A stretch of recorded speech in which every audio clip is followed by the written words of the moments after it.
Alors, bonjour à tous. Bonjour frères et sœurs.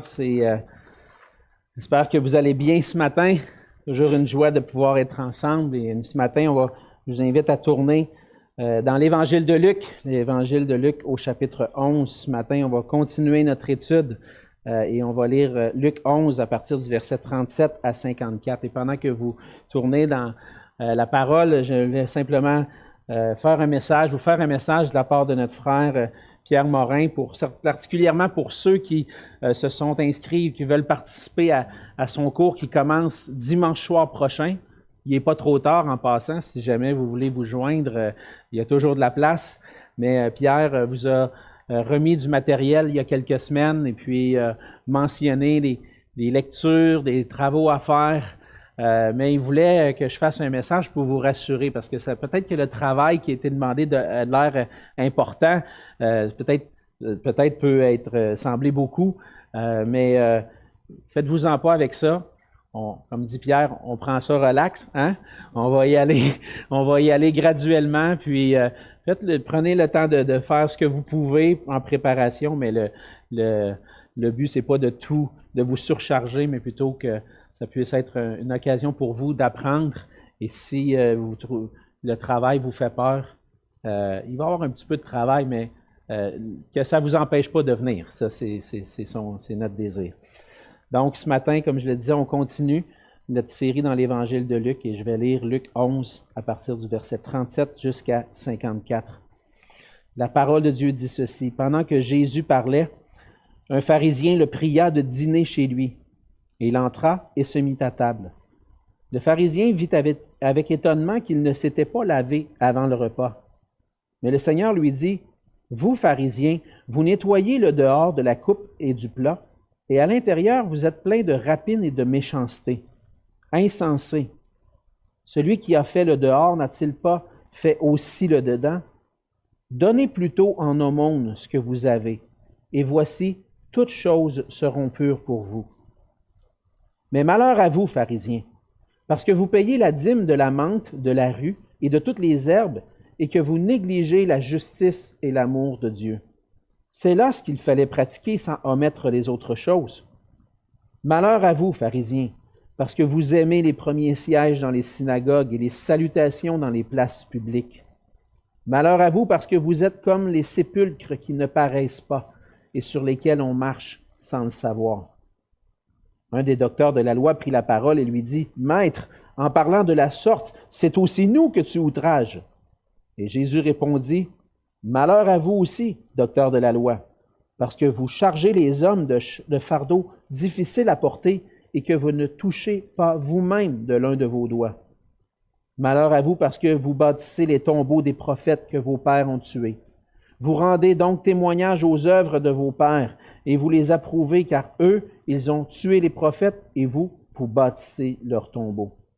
C'est pourquoi la sagesse de Dieu a dit, « Je leur enverrai des prophètes et des apôtres. Ils tueront les uns et persécuteront les autres, afin qu'il soit demandé compte à cette génération du sang de tous les prophètes qui a été répandu depuis la création du monde, depuis le sang d'Abel jusqu'au sang de Zacharie, tué entre l'autel et le temple. Oui, je vous le dis, il en sera demandé compte à cette génération. Malheur à vous, docteurs de la loi, parce que vous avez enlevé la clé de la science. Vous n'êtes pas entrés vous-même et vous avez empêché d'entrer ceux qui le voulaient. » Quand il fut sorti de là, les scribes et les pharisiens commencèrent à le presser violemment et à le faire parler sur beaucoup de choses, lui tendant des pièges pour surprendre quelques paroles sorties de sa bouche. On va se courber dans un mot de prière. Oui, Seigneur notre Dieu, Seigneur Jésus, on vient ce matin, comme on vient à tes pieds, Seigneur, pour entendre ta parole. Comme on l'a chanté ce matin, Seigneur, il y a une grande bénédiction à placer notre confiance en toi, à considérer l'amour que tu as eu pour nous. Parce que lorsqu'on place notre foi en toi, Seigneur, on te fait confiance pour notre salut. Seigneur, on peut vivre une relation intime avec toi qui fait que chaque jour, on n'a rien à craindre. Il y a juste toi, Seigneur, qui nous connaît dans les plus profonds de nos cœurs, de nos vies, qui connaît nos craintes, nos peurs, et qui vient, Seigneur, pour nous réconforter. Mais Seigneur, tu vois aussi dans nos cœurs, bien souvent, que nos cœurs ne sont pas entièrement purs devant toi, ou que nos cœurs sont tortueux devant toi. Et ce matin, dans ce passage, Seigneur, on voit que en même temps que tu veux bénir, Seigneur, tu veux apporter ta parole qui manifeste, Seigneur, que nos cœurs ne sont pas toujours pleinement entiers pour toi.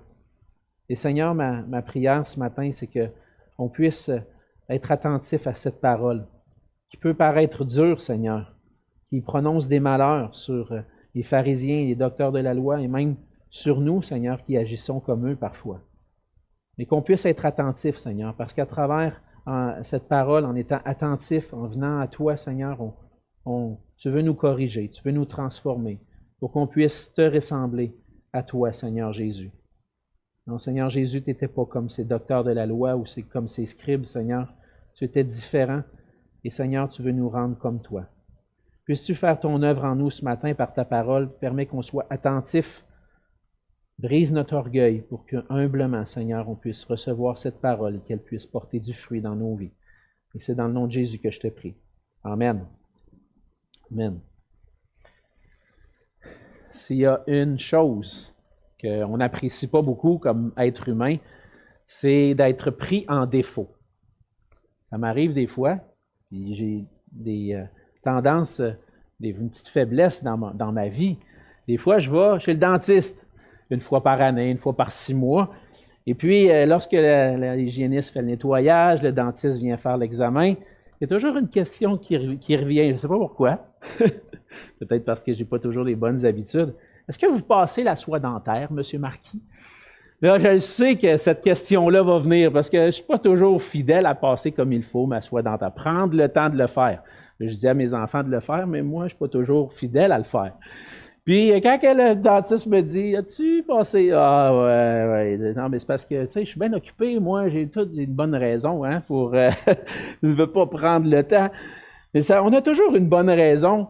Puis, on n'aime pas ça, se faire prendre en défaut. Ça m'est arrivé une autre fois, alors que je m'en allais dans une réunion de prière à l'église, de m'être fait prendre par un agent de la paix qui a allumé ses lumières. Puis, il a dit « Ah ouais, tasse-toi, mon garçon. » Il roulait un petit peu trop vite sur le boulevard Roland-Terrien en descendant à l'église de l'Espoir à Longueuil. Puis c'était un matin de bonne heure. Puis là, l'agent de la paix vient. Puis ce qui m'a frappé surtout, quand j'y repense, c'est comment j'avais tellement raison de rouler au-dessus de la limite de vitesse. Les raisons que j'ai données, descend la vitre, et puis, oui, bonjour, monsieur, vous rouliez un peu vite. Ouais, ben là, il est de bonne heure, là. Il est juste 6h30 le matin, il n'y a personne. Je suis tout seul, moi, sur la route. Il n'y a pas de danger pour personne. Hein? Ou chercher à donner les bonnes raisons. Pourquoi?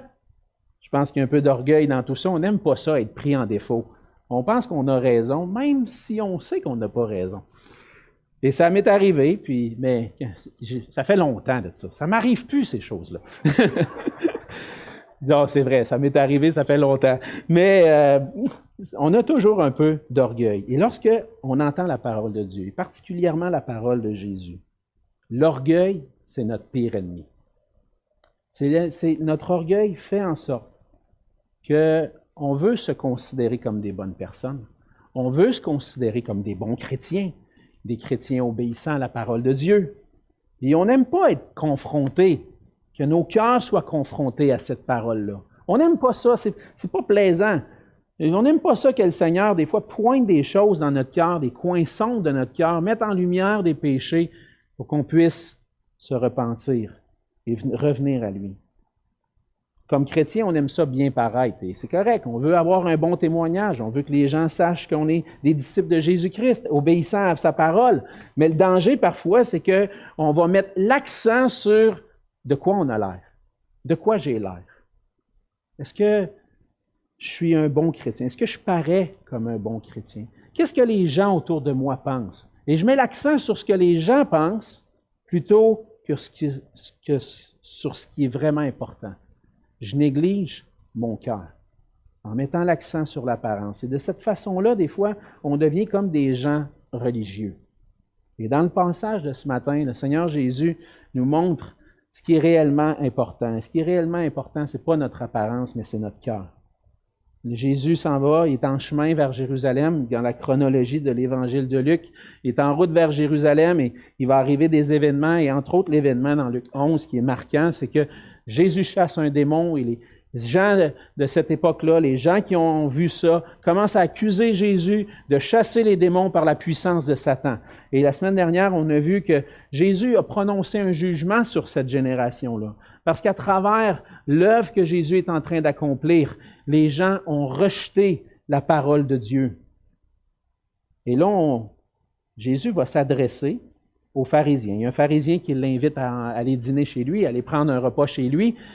Et Jésus va continuer dans ces paroles de jugement-là. Puis on se dit, mais pourquoi Jésus, t'es si dur? Hein? Pourquoi des fois t'es si dur?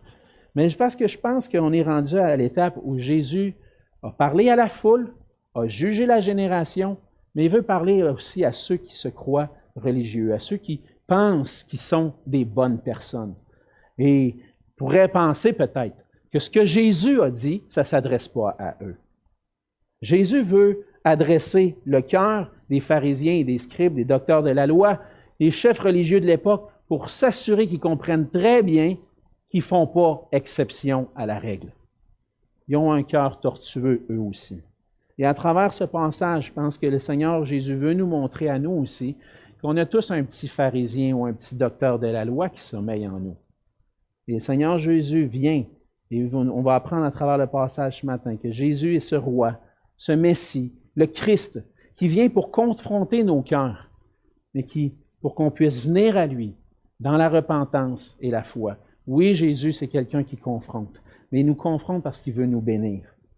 Jésus va confronter nos cœurs, puis il va nous montrer que souvent, comme les pharisiens et les chefs religieux de son temps, notre orgueil prend la place. Et que par orgueil, on va avoir tendance à mettre l'accent sur l'apparence plutôt que sur le cœur. C'est ce qu'on voit dans les versets 37 à 41.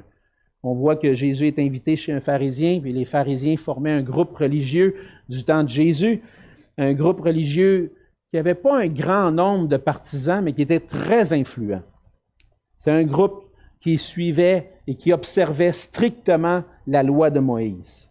Et cette observation-là de la loi de Moïse était basée sur la loi de Moïse, les écrits de l'Ancien Testament, mais pas seulement ça, sur des lois, des traditions que eux s'étaient ajoutées avec le temps.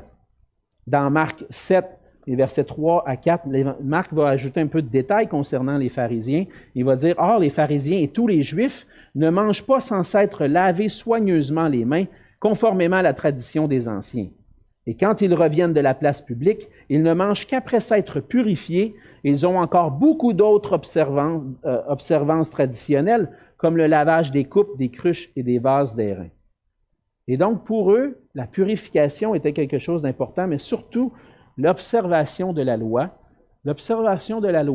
dans le but de paraître favorable à Dieu, dans le but d'être trouvés justes devant Dieu. Ils observaient la loi, ils voulaient être acceptables à Dieu.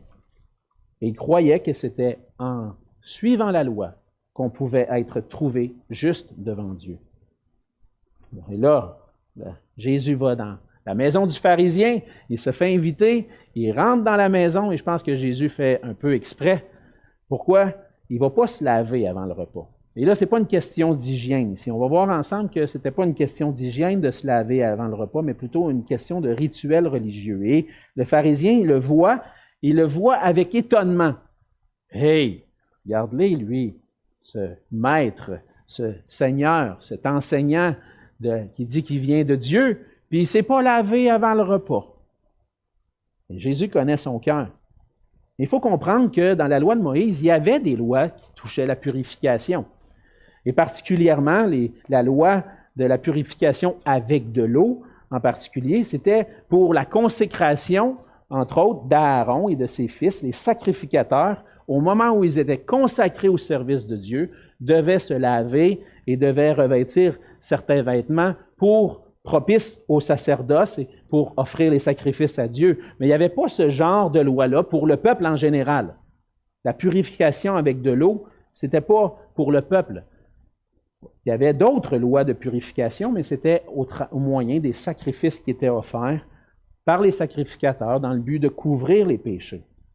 Mais dans ce temps-là, se laver les mains avant le repas, ce n'était pas une question d'hygiène, mais de rituel religieux, comme je l'ai mentionné, parce que les pharisiens cherchaient à se purifier de ce qu'ils avaient touché en étant à l'extérieur, dans les places publiques, comme le dit Marc. Ils se promenaient dans les places publiques, ils allaient rencontrer des gens et pouvaient toucher des choses qui n'étaient pas pures, des choses impures. Et pour s'assurer qu'ils n'étaient pas contaminés avec ces impuretés-là, il ne fallait pas qu'ils touchent de la nourriture puis qu'ils la mangent. Parce qu'en mangeant la nourriture, ils seraient rendus impurs. Et on va voir aussi que Matthieu touche un peu ça. Et Jésus va adresser ça aussi dans Marc. Mais dans un sens, ce que les pharisiens faisaient, c'est je vais me purifier des impuretés du monde avant de manger, je vais me laver. Mais ça ne faisait pas partie de la loi de Moïse, ça ne faisait pas partie de la parole de Dieu, ça faisait seulement partie des lois que les pharisiens s'étaient données pour paraître purs devant Dieu. Et là, le pharisien remarque avec étonnement que Jésus ne s'est pas lavé avant le repas. Et Jésus le sait, je ne sais pas qu'est-ce qui s'est passé, est-ce que le pharisien l'a remarqué à voix haute ou il l'a simplement pensé? Ce qu'on voit quand même, c'est que Jésus réagit à ça, au verset 39. Jésus va le confronter, il va confronter le pharisien en démontrant l'importance du cœur plutôt que de ce qui est apparent. Jésus va dire au verset 39, le Seigneur lui dit, « Vous, pharisiens, vous nettoyez le dehors de la coupe et du plat, et à l'intérieur, vous êtes pleins de rapine et de méchanceté. Insensé, celui qui a fait le dehors n'a-t-il pas fait aussi le dedans? » Et là, il va donner une image avec la vaisselle. En réalité, vous, les pharisiens, la manière que vous agissez, c'est pareil comme si, lorsqu'on lave la vaisselle, on ne lave pas l'intérieur, mais on lave juste l'extérieur pour que la vaisselle paraisse bien. Mais entre vous et moi, il n'y a personne qui va laver la vaisselle juste en lavant l'extérieur, parce que ce qui est souillé réellement, c'est l'intérieur du plat. C'est l'intérieur de la coupe qui est souillé. C'est ça qui a été sali par la nourriture puis qui a besoin d'être lavé. Et Jésus est en train de dire, vous mettez l'accent sur des lois, sur ce qui va paraître, mais vous omettez de prendre soin de votre cœur. Pour Jésus, c'est le cœur de l'homme qui souille l'homme. Et à l'intérieur, les pharisiens, Jésus va dire, sont pleins de rapine et de méchanceté. La rapine, c'est ce désir de vouloir prendre, de voler. Il y a une méchanceté à l'intérieur de leur cœur et ils ne sont pas en train d'adresser la bonne chose. À travers leur rituel, ils se purifient l'extérieur, mais ils ne purifient pas leur cœur. Et Jésus veut montrer que l'important, c'est de purifier l'intérieur et pas seulement l'extérieur, mais c'est Dieu qui purifie le cœur. Il n'y a aucun rituel qui va rendre ton cœur pur. Et lorsque Dieu purifie le cœur, le reste devient pur. C'est pour ça qu'au verset 41, Jésus va dire, donnez plutôt en aumône, en offrande, ce que vous avez, ou ça pourrait être traduit aussi, donnez plutôt en aumône ce que vous avez à l'intérieur. Donnez en aumône votre cœur. Puis lorsque vous allez donner votre cœur en offrande à Dieu, vous allez donner à Dieu votre cœur. Dieu va le purifier, puis le reste va être purifié aussi. Toutes choses vont être pures, parce que ce n'est pas juste l'extérieur, mais c'est l'intérieur surtout qui a besoin d'être purifié. Et ce qui importe pour Jésus, c'est d'avoir un cœur pur devant Dieu. Et ce n'est pas à travers des rituels ou des lois qu'on ajoute qu'on va paraître pur devant Dieu. On peut être des bons chrétiens, bien paraître, vouloir bien paraître en mettant l'accent sur ce qui paraît devant les gens. On vient à l'église puis on met notre petit sourire du dimanche matin. On met notre masque pour dire « Ah, ça va bien, puis je vais agir de telle façon, les gens vont voir que je suis un bon chrétien. » Mais puis les gens ne vont pas voir que quand tu es parti de chez vous, tu étais en retard, puis tu t'es chicané avec ta femme en t'en venant parce qu'elle a pris trop de temps pour se maquiller. Les gens ne voient pas ça. Parce que quand tu arrives le dimanche à l'église, tu mets ton sourire. « Bonjour mon frère, bonjour ma sœur, ça va bien? » « Oui, Ah oui, ça va très bien, grâce à Dieu, Dieu est bon, hein? Personne ne sait la chicane que tu as eue avant à la maison, quand tes enfants étaient en retard. Ça m'arrive à moi aussi, là. Hein? Ça m'arrive aussi d'arriver à l'église. Bon, là, il faut que ça paraisse bien. Moi, je suis pasteur dans l'église. Bonjour, frères et sœurs. Oui, bonjour, ça va bien? Oui, oui. Toi, Alexandre, comment ça va? Ça va. Des fois, ça va m'arriver de le dire. Ça pourrait aller mieux. Hein? Ou j'ai passé il y a des meilleures semaines que d'autres. J'ai dit ça tantôt à Mimose. Elle a dit, comment tu vas? Ben, ça va bien, mais il y a des semaines meilleures que d'autres. Cette semaine, juste pour la parenthèse, c'est que cette semaine, je me suis blessé au dos. J'ai eu mal au dos beaucoup cette semaine. Puis là, ça ne paraît pas quand je suis en avant. Je suis l'adrénaline, puis j'ai pas mal. Mais quand je vais descendre tantôt, vous allez voir, Alexandre, il est comme pas solide sur ses deux pieds. Ça va bien spirituellement, mais dans mon corps, je souffre un peu. Mais ça ne paraît pas. Non, je parais bien aujourd'hui, mais ça va paraître un peu tantôt. Mais c'est ce qu'on fait. On vient dimanche matin, on vient à l'église, on vient les mercredis soirs, puis on met notre masque, parce que ce qui est important pour nous, c'est comment je parais devant les autres. Est-ce que je parais d'un bon chrétien? Est-ce que ce qui est important, c'est ce que Dieu voit. Et Dieu voit notre hypocrisie.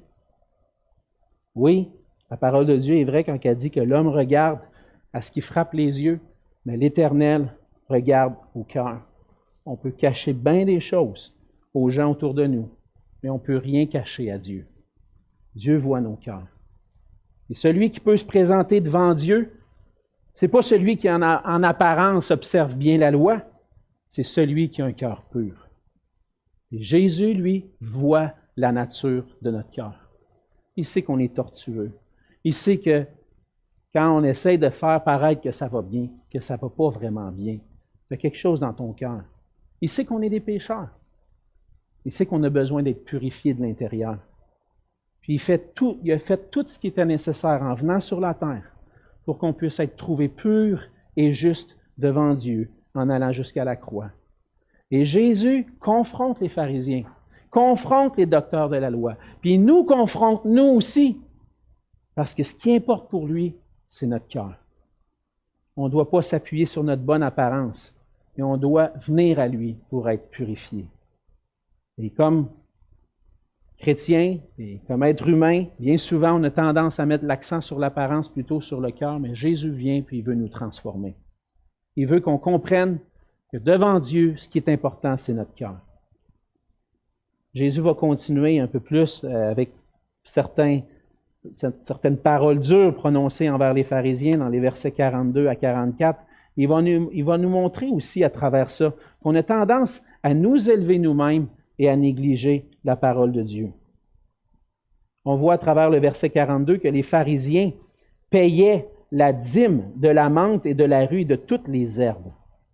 En réalité, les pharisiens mettaient beaucoup d'accent sur s'assurer qu'on donne toute la dîme, puis qu'on n'oublie pas une partie. Donc, ils allaient dans les petits détails, même dans les herbes qui avaient poussé sur notre terrain, pour s'assurer qu'on donnait la dîme des petites herbes.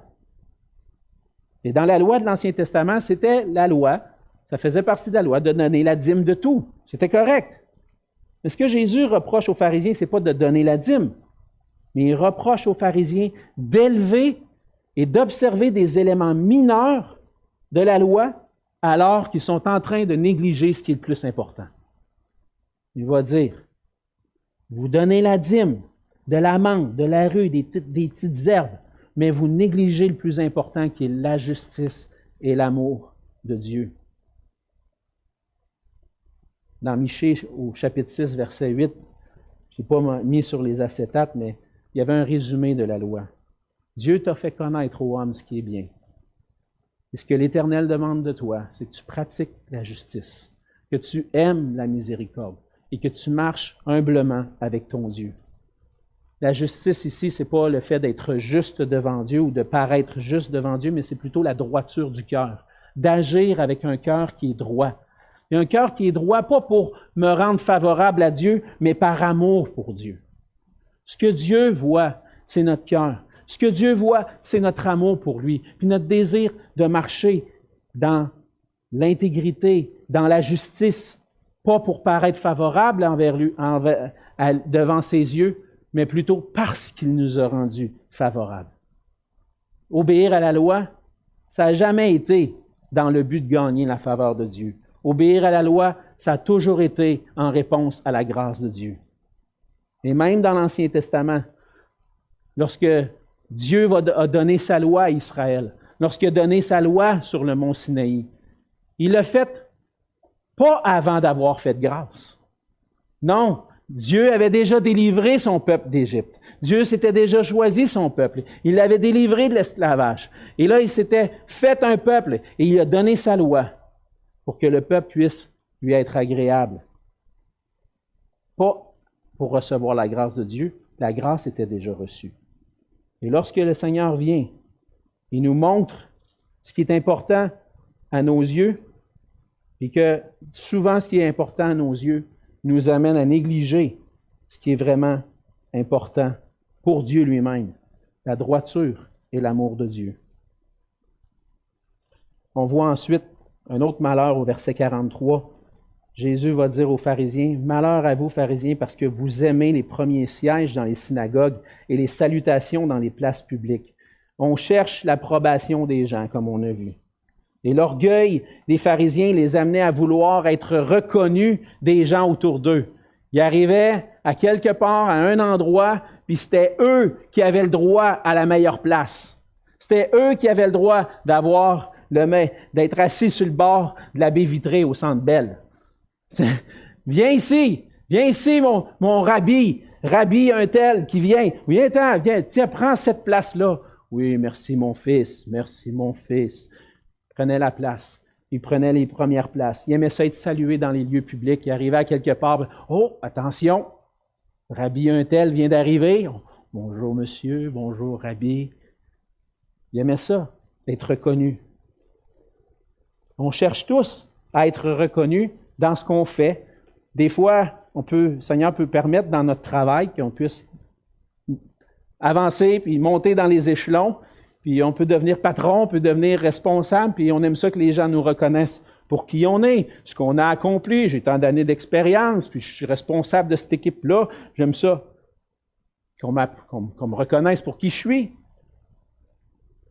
Et même, comme pasteur, je pourrais tomber dans ce piège-là aussi. Le Seigneur m'a choisi, moi. Il m'a appelé, moi, pour être pasteur sur vous. Écoutez ma parole, mes frères et sœurs. Je pourrais agir comme ça. Mais ce ne serait pas agir selon le cœur de Dieu. Puis ça va arriver. On s'habitue. Pendant une certaine époque au Québec, on respectait beaucoup les gens d'église. On appelait Monsieur le curé. Monsieur le curé arrivait. Bonjour, Monsieur le curé. Venez, Monsieur le curé, venez vous asseoir, vous prendre un bon café, Monsieur le curé. Ça va bien, Monsieur le curé? Puis, des fois, dans les cultures, on appelle les gens qui sont en position dans l'église avec leur titre. Vous m'appelez des fois, je vous l'entends, surtout les gens qui viennent d'Haïti ou de l'étranger, les hispanophones, je vous entends, c'est dans votre culture. Fait, bonjour, pasteur. Bonjour, pasteur Marquis, pasteur Alexandre. Je dis, hey, appelle-moi Alexandre, ça va être correct. Je ne cherche pas à avoir le titre. Je suis pareil comme vous. Je vous ai parlé tantôt, des fois ça m'arrive moi aussi de me chicaner en m'en venant à l'église. Ça m'arrive des fois d'être sénère avant de m'en venir. Puis de mettre mon masque pour s'assurer que le pasteur paraît bien. Je suis comme vous autres. Je ne suis pas différent. Je ne cherche pas à être la gloire. Ce qu'on doit chercher, ce n'est pas recevoir l'honneur et la gloire, c'est honorer les gens autour de nous, puis honorer Dieu. En cherchant à être élevé aux yeux des hommes, on s'élève nous-mêmes, puis on néglige la gloire de Christ. Dieu adresse ça dans nos cœurs. La gloire de qui est-ce que je recherche? L'approbation de qui est-ce que je recherche? Est-ce que je recherche la gloire de Dieu premièrement? Et Jésus va terminer pour les malheurs envers les pharisiens au verset 44 en disant « Malheur à vous parce que vous êtes comme les sépulcres qui ne paraissent pas et sur lesquels on marche sans le savoir. » Il traite ici de l'influence qu'avaient les pharisiens. Pour comprendre ce passage-là, il faut comprendre un peu ce qui se passe, ce qu'il y avait dans la culture de l'époque. Dans l'Ancien Testament, le Seigneur avait donné des lois en disant que si quelqu'un touche le corps, les ossements ou même le sépulcre d'un mort, tu devenais impur et tu devais offrir des sacrifices à Dieu pour purifier de cette impureté-là ou être mis à l'écart pendant un certain temps. Et là, Jésus va traiter les pharisiens de sépulcres qui ne paraissent pas. Pourquoi? Parce que, étant donné qu'on devenait impur en touchant un sépulcre, on s'arrangeait pour que les sépulcres soient bien identifiés. Si tu passes à quelque part et tu vois un rocher avec purifié, même Jésus va parler de murailles blanchies des fois, c'est parce qu'il était mis en blanc pour s'assurer de dire, voici le sépulcre de quelqu'un, fais attention de ne pas le toucher, tu pourrais devenir impur. Mais là, Jésus il dit aux pharisiens, vous êtes des sépulcres qui ne paraissent pas. Vous êtes impurs à l'intérieur. Puis on ne vous voit pas, on ne le voit pas que vous êtes impurs. Vous affichez pas, vous ne faites pas comme on le fait avec les sépulcres, vous ne vous affichez pas comme des impurs, mais vous êtes impurs. Puis lorsqu'on marche sur vous, lorsqu'on se tient avec vous, bien, vous nous influencez de la mauvaise manière. Pourquoi? Parce que vous êtes orgueilleux. Avec votre orgueil, vous influencez d'autres autour de vous et vous rendez les autres impurs. Et lorsqu'on cherche à être élevé par orgueil, on devient une mauvaise influence. En apparence, on peut avoir l'air d'un bon chrétien, mais si on agit par orgueil, est-ce qu'on n'est pas en train d'avoir une mauvaise influence, nous aussi? Jésus confronte notre orgueil. Jésus confronte nos cœurs. Est-ce qu'on est réellement des enfants de Dieu ou est-ce qu'on l'est seulement en apparence? Est-ce qu'on est une bonne influence pour les gens autour de nous en ayant un cœur humble, pur devant Dieu? Pas parce que ça vient de nous, mais par sa grâce. Alors, Jésus adresse des malheurs envers les pharisiens. Et là, on arrive au verset 45. Verset 45, il y a un des docteurs de la loi, probablement pas un pharisien, mais un chef religieux de l'époque, qui va se lever et va dire Maître, Jésus, en parlant de cette façon-là envers les pharisiens, tu nous insultes, nous aussi. On ne comprenait pas. Jésus veut adresser le cœur, il veut adresser les choses, il veut faire la bonne chose. Puis lui, il voit ça comme une insulte envers les pharisiens. Puis il voit ça comme une insulte envers eux aussi. Jésus ne va pas ménager le docteur de la loi parce qu'il a dit « Arrête, là, tu es en train de nous insulter ». Jésus, il ne va pas, on va dire comme on dit, avec le dos de la main morte. Avec le dos de la cuillère. C'est un humoriste qui avait dit ça à un moment donné. On y va pas avec le dos de la cuillère, on y va pas de main morte. Il avait mélangé les deux, on y va pas avec le dos de la main morte. Mais Jésus, il est sévère. Jésus est sévère envers les docteurs de la loi aussi. Et il nous montre à travers ça notre tendance à vouloir enseigner une religion plutôt que la vraie connaissance de Dieu. Le docteur de la loi est insulté et Jésus va adresser en disant au verset 46, « Malheur à vous aussi, docteurs de la loi, parce que vous chargez les hommes de fardeaux difficiles à porter et que vous ne touchez pas vous-même de l'un de vos doigts. » Les docteurs imposaient des lois qui venaient de leur interprétation de la loi. Et lorsque, à cette époque-là, les gens n'étaient pas très éduqués, ceux qui les enseignaient dans la manière de marcher avec Dieu, c'était les docteurs de la loi, c'était ceux qui avaient étudié la loi. Ben, eux enseignaient une interprétation de la loi qui faisait que c'était plus la loi. Pourquoi? Parce que pour obéir à la loi, on s'était donné un paquet d'autres règles, un peu comme les pharisiens, un paquet d'autres règles pour s'assurer qu'on ne transgresse pas la loi. Un peu comme les pharisiens tout à l'heure, ils se lavent, ils se purifient avant le repas pour être certain qu'il n'est pas impur. Ça ne faisait pas partie de la loi, mais ils s'étaient donné des lois. Et en faisant ça, en imposant des traditions, des pratiques, ils ajoutaient à la loi, puis mettaient sur le fardeau du peuple des choses difficiles à porter, même impossibles à porter, des choses qu'eux autres même n'étaient même pas capables d'obéir. Pendant longtemps, au Québec, puis dans l'histoire de l'Église, le Québec a vécu sous le pouvoir d'une Église qui imposait des fardeaux pesants, des lois pour être certain que tu pouvais être trouvé juste devant Dieu. Mais on doit faire attention. de notre façon aussi, de la manière dont nous enseignons à nos enfants, avec la manière qu'on enseigne la parole de Dieu, de la manière qu'on forme des disciples. Est-ce qu'on est en train d'enseigner une relation vivante avec Dieu qui vient d'un cœur pur, purifié par Jésus-Christ, ou on enseigne une série de lois, d'observations? Il faut aller à l'église le dimanche matin, il faut aller à la réunion de prière le mercredi soir, il faut lire sa Bible, il faut prier, il faut tout faire ces choses-là. Est-ce que c'est ça que j'enseigne à mes enfants? Ou plutôt, j'essaie d'enseigner à mes enfants d'avoir une relation avec Dieu, puis qui va les amener à vouloir écouter la parole de Dieu, à vouloir avoir une relation avec Dieu. Et des fois, nos enfants peuvent comprendre que c'est les il faut qui font que je suis un bon chrétien. Non. Je ne suis pas un bon chrétien. Je suis juste devant Dieu parce que Christ m'a sauvé. Pas parce que j'ai obéi à toutes les règles que les chrétiens s'imposent. Et on doit faire attention à ça. On doit faire attention de ne pas surcharger ceux à qui on enseigne et penser qu'on est juste devant Dieu à travers ces observations-là.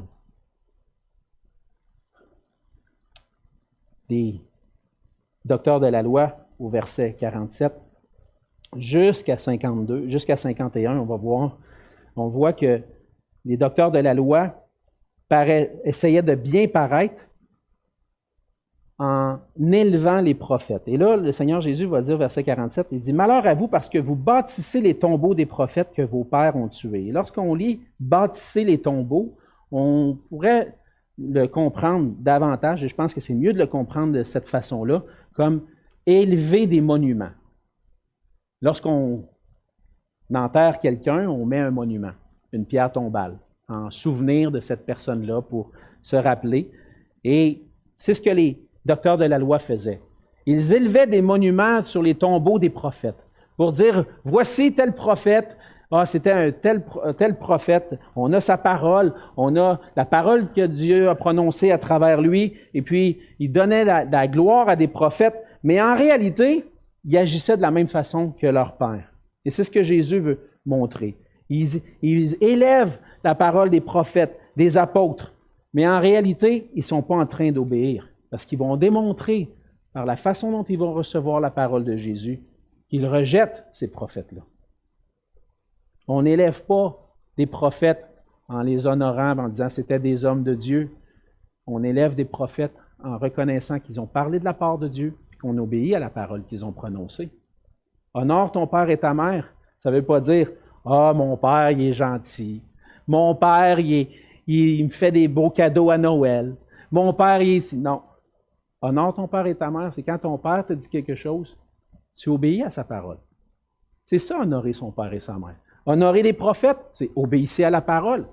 Oh, vous élevez des monuments, ça paraît bien, mais vous n'êtes pas en train d'obéir à la parole de Dieu prononcée par les prophètes. Et là, les pharisiens, les docteurs de la loi ont devant eux celui qui est la parole de Dieu, puis ils vont le rejeter. Et Jésus va prononcer un jugement terrible sur eux, parce que par leur attitude, ils montrent qu'ils n'écoutent pas la parole de Dieu.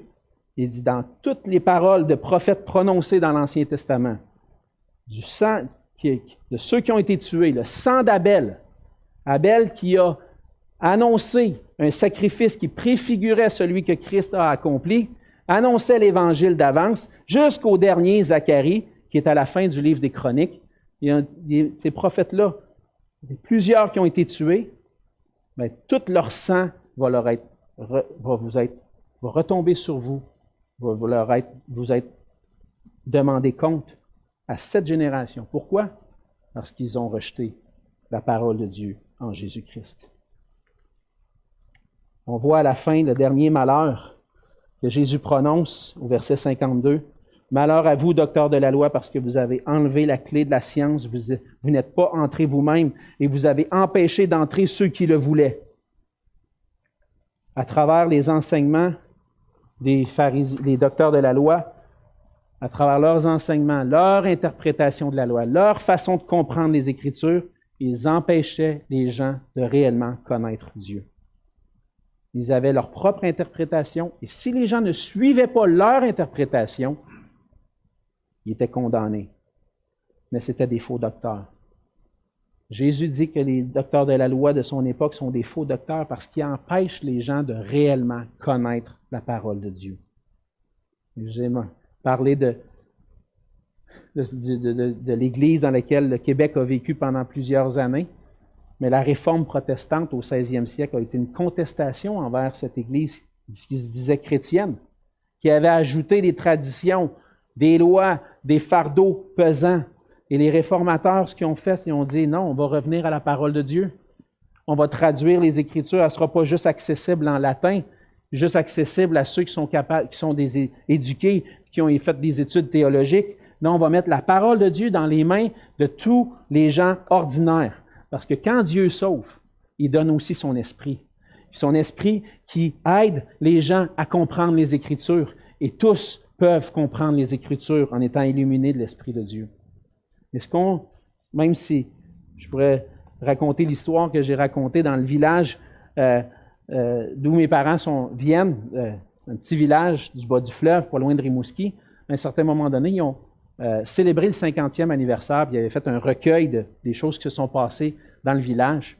Et puis, il y avait eu dans l'histoire de ce village-là des évangéliques qui étaient probablement passés faire du porte-à-porte, remettre les Écritures. Et puis, on voit dans le recueil, dans l'histoire de ce village-là, que le curé avait décrété, il avait dit aux gens, si vous avez reçu une Bible, si vous avez reçu un Nouveau Testament, jetez-le au feu. Et pendant longtemps, le Québec a vécu dans la noirceur comme ça. Pourquoi? Parce qu'on voulait garder les enseignements de la parole, de conserver seulement pour ceux de l'Église, le clergé qui était capable de l'enseigner. Mais il ne l'enseignait pas. Il n'enseignait pas la parole. Et nous, en étant des protestants, on dit la parole de Dieu est importante, mais chaque dimanche, on veut ouvrir la parole ensemble. On veut que vous la compreniez.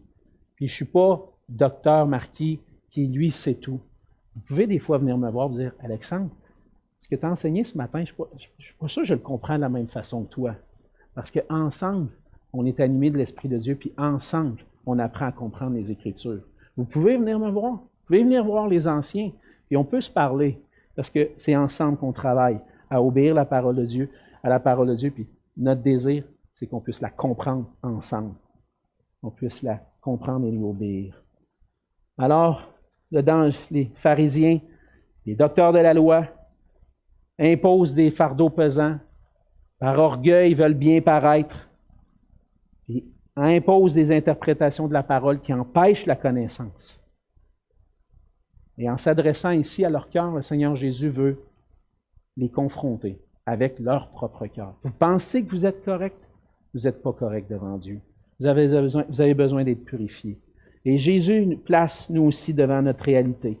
Et il faut porter attention parce que naturellement, on aurait tendance à rejeter Jésus qui confronte nos cœurs. Et c'est ce qu'on voit dans les versets 53 à 54, lorsque Jésus a fini de prononcer ses malheurs.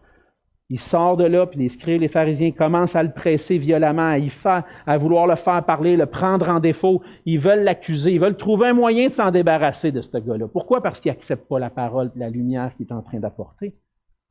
On est comme ça des fois aussi. Le Seigneur met en lumière des choses dans notre cœur.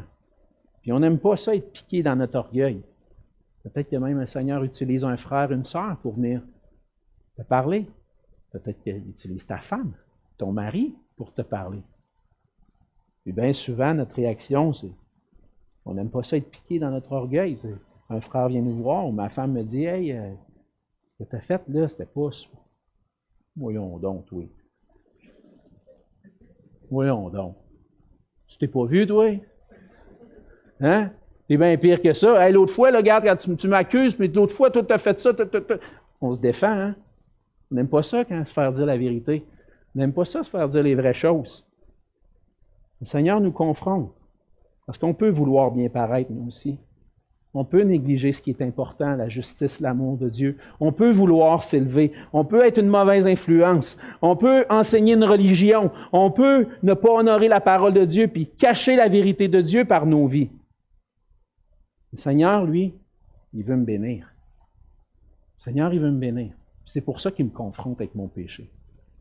Parce que lorsque je viens venir à lui, Là, je vais confesser mon péché, confesser mon orgueil. Et c'est là qu'il va me sauver, parce qu'il est venu pour chercher et sauver ce qui était perdu. Et lorsque le Seigneur confronte nos cœurs, il nous appelle à la repentance et à la foi. Cette repentance et cette foi-là nous appellent à recevoir son salut. Le salut qui est venu accomplir pour nous. Il nous appelle à recevoir la transformation, d'être transformés par lui pour vivre, non pas comme des gens qui paraissent bien, mais avec un cœur réellement transformé, animé par l'Esprit de Dieu. Mais pour ça, il faut que je vienne à lui. Il faut que j'aille à lui. Il faut que je sois prêt à dire, Seigneur, je suis orgueilleux. Il faut que je sois prêt à dire à mes frères et sœurs, je suis orgueilleux dans mon cœur trop souvent. J'ai besoin d'humilité. Il faut que je sois prêt à confesser mon péché. J'aime ça qu'on m'approuve. J'aime ça que les gens aiment ce que je fais. J'aime ça qu'on me voit comme un bon chrétien. J'aime ça. J'aime ma gloire plus que la gloire de Dieu, bien souvent. Le Seigneur me confronte. En confessant mon orgueil, mon hypocrisie, je veux être changé. Et on demande au Seigneur, Seigneur, viens me délivrer de mon orgueil, je veux me soumettre à toi. Puis par son esprit, le Seigneur vient faire ce changement-là. Le Seigneur Jésus, c'est le roi qui nous confronte, qui confronte nos cœurs, pour qu'on puisse venir à lui avec repentance, avec foi. Es-tu prêt à reconnaître ton orgueil? Es-tu prêt à reconnaître ton hypocrisie? Es-tu prêt à l'avouer, à confesser au Seigneur? Si tu n'as jamais placé ta foi dans le Seigneur Jésus pour le pardon de tes péchés, le Seigneur, il te confronte ce matin. Il te dit, tu es un pécheur, tu as besoin de moi, tu as besoin d'être purifié. Sans ça, tu ne pourras pas l'être. Viens à moi. Et si tu es chrétien, si tu as accepté Christ comme ton sauveur, tu dis, Christ est mon Seigneur, bien, la parole ne change pas. C'est la même pour toi aussi. Là où Dieu met en lumière des choses, viens, repens-toi. Dis, Seigneur, transforme-moi, purifie-moi, rends-moi semblable à toi. Je ne veux pas être un religieux. Je veux être un homme avec un cœur entier pour toi, qui vit pour ta gloire. À l'église de Saint-Hubert, on ne veut pas être des religieux qui paraissent bien. On veut être un peuple qui est purifié pour la gloire de Dieu, qui brille pour la gloire de Dieu. On veut faire connaître Jésus-Christ et grandir dans sa connaissance comme le seul qui nous rend favorable à Dieu. On veut le servir, l'honorer, obéir à sa parole.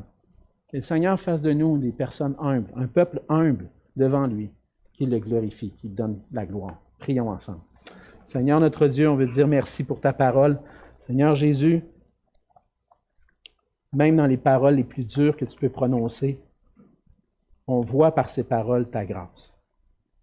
Seigneur, tu prononces des paroles dures qui peuvent être un jugement pour ceux qui les ignorent, mais qui sont une bénédiction pour ceux qui l'écoutent et qui viennent à toi avec repentance, avec foi.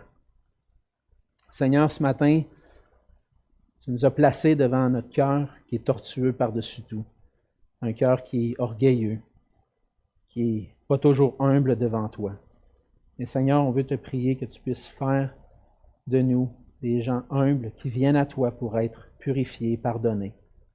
Aide-nous, Seigneur, à ne pas regarder à ce qui frappe les yeux ou à porter notre attention sur ce que les gens pensent de nous, mais que plutôt on puisse être trouvé juste devant toi par ta grâce.